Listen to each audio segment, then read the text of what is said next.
All right, so today is the day. Pipe break-in and tobacco, familiar tobacco review. Just empty out the tote bag here, all my appropriate accoutrement and requirements, starting with this brand new, really nice, super tough looking Halloweenish billiard from Bonfiglioli. And the tobacco I'm going to be going with to break this guy in is LJPeretti Pride of Loch Lomond. No, this is not a Dominican mixture. This is a Scottish mixture. Okay. And for me, this has got to be like the greatest Scottish mixture I've ever had. Not that I'm somebody who's been walking around smoking for eons and decades, but I've tried all the top recommended ones, the Mac Barens, the cake, and the standard. Not a slouch, not bad stuff. This really kicks the dick off of it. Some people with their methods on breaking in a pipe vary. All I do is I just don't pack my pipe all the way, and you take your typical cadence for smoking and you cut that about in half. So what this does is it never gives the pipe a chance to heat up. You're going to err more on the side of let's let it go out. Todd Brugman would recommend that you smoke about a quarter, let it go out, let the pipe sit for about a half hour and totally cool off, then relight and repeat. And then you're going to be doing that, for a couple, 2-3 times. I have with me some smoked bohea tea because we are in the Nutmeg State, beautiful southern New England. It's one thing I really like about pipe smoking over cigars is I can drink just water or tea if I want with a pipe, or nothing. Some cigars I have to pair it with espresso or a cocktail, whiskey cocktail. Anyhow, we got a windy day here. Let's see if we can even get a light going.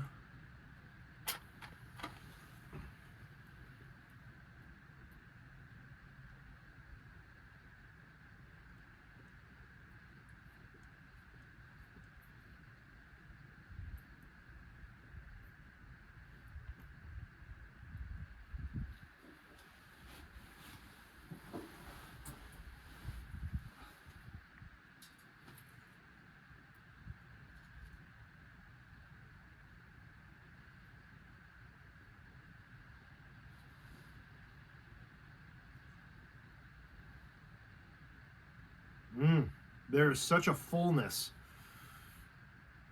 and silkiness in that body of this smoke.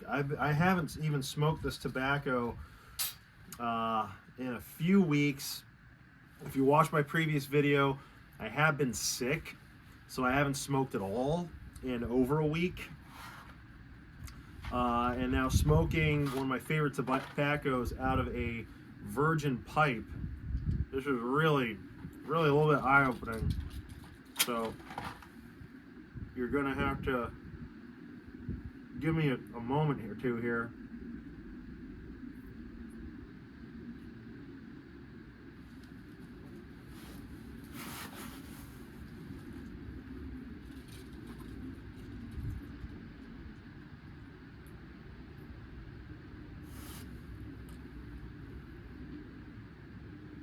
What a completely different world from the milder oriental forward tobaccos that I was smoking a lot of before I came down with this cold, i.e.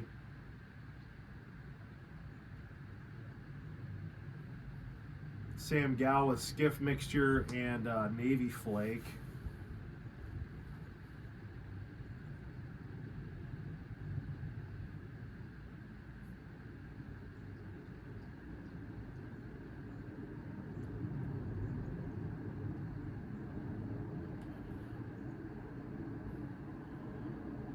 I think the loss for words says a lot that if you're into Scottish mixtures at all, if any standard factory blend English mixtures kind of they leave you wanting something more or asking yourself what's the big deal supposed to even be about this, certainly get a hold of LJPeretti Company and have them send you a few ounces of this.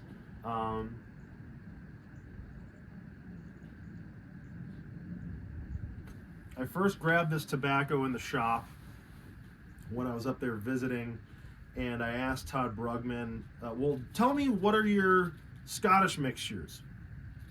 And Todd, being a little bit of a smart ass and a major nerd, well, you know, there's not really such thing as a Scottish mixture. And then he got into a short diatribe, and Steve Willett, hands in his pockets, pipe hanging out of the corner of his mouth, just goes, why don't you show him Pride of Loch Lomond? Todd stops in his tracks, does an about face, looks for it, grabs it. Before he doles any of it out to me or hands me the tin, he's got his face in it, and the expression on his face said volumes. I asked Steve, you know, what is it that to him makes a good or a better Scottish mixture over others, and all he really had to say was that a key component in this mixture comes from a curing or fermenting process that was brought back to America from whatever tobacconist blender the old man worked at, that, you know, the previous owner of LJPeretti.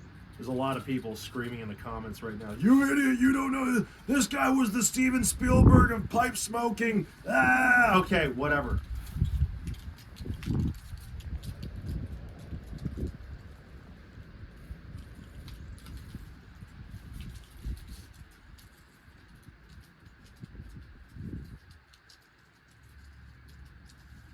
It's not overly complex. It's not bitey. There is some spice in there. You have to look for it.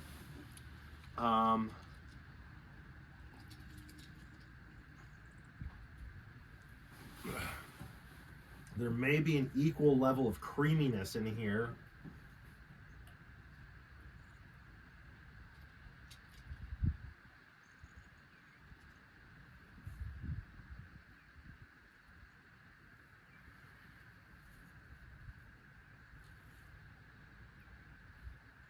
I'm not going to start guessing at components in the mixture.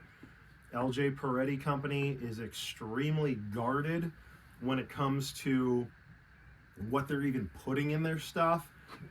They're kind of like the inversion of Cornell and Deal, where those guys like to make videos showing you all the nuts and bolts of every step of the way for what goes into any tin of their tobacco.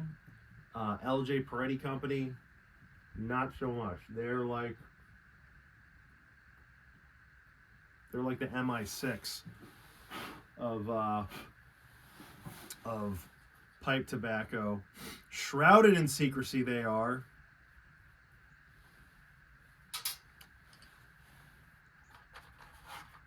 Get a tiny relight while the wind is down here.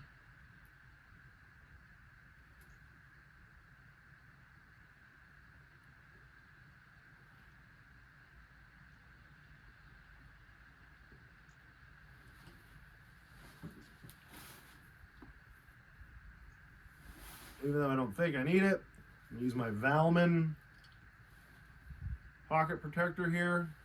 Get a fluffy BJ Long. Go down there, see what we can get out. Hardly any moisture.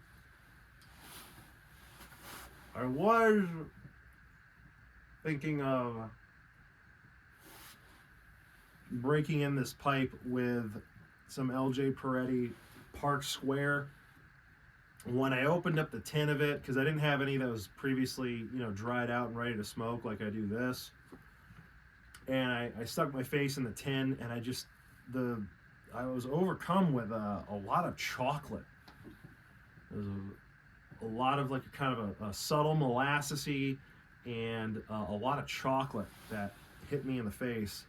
And I was like, I'm not in the mood for that first thing in the morning, first smoke. And I already made up my mind I was really down between that and this. So that tipped the scales in the favor of Pride of Loch Lomond.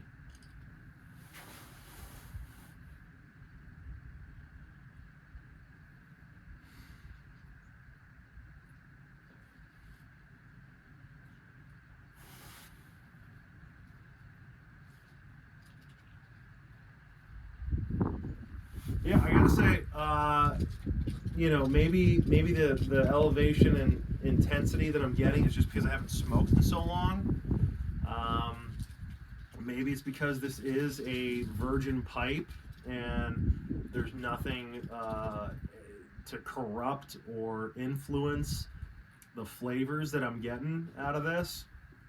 But I'm really, really glad that I got this experience with one of my favorite tobaccos, and I'm able to give, you know, what opinion I can on this Scottish mixture, Pride of Loch Lomond by LJPeretti Company. Sorry I'm not getting so into the weeds on all of the little nuances of it, and I'm not speaking to how much of what I think is in here. You're gonna have to try it yourself and see how it measures up against your favorite Scottish mixture.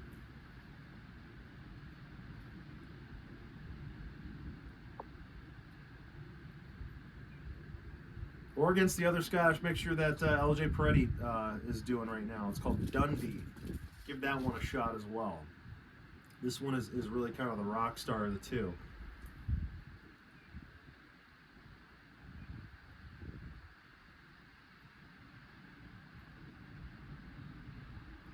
Well, this has been me beginning my break-in process of one of my 3 new pipes. This is the tobacco I chose.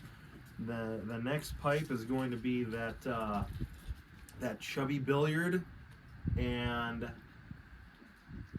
to find out what tobacco I'm going to be smoking out of that one, check out the video. Stay tuned. In the meantime, keep your powder dry and don't smoke your dottle.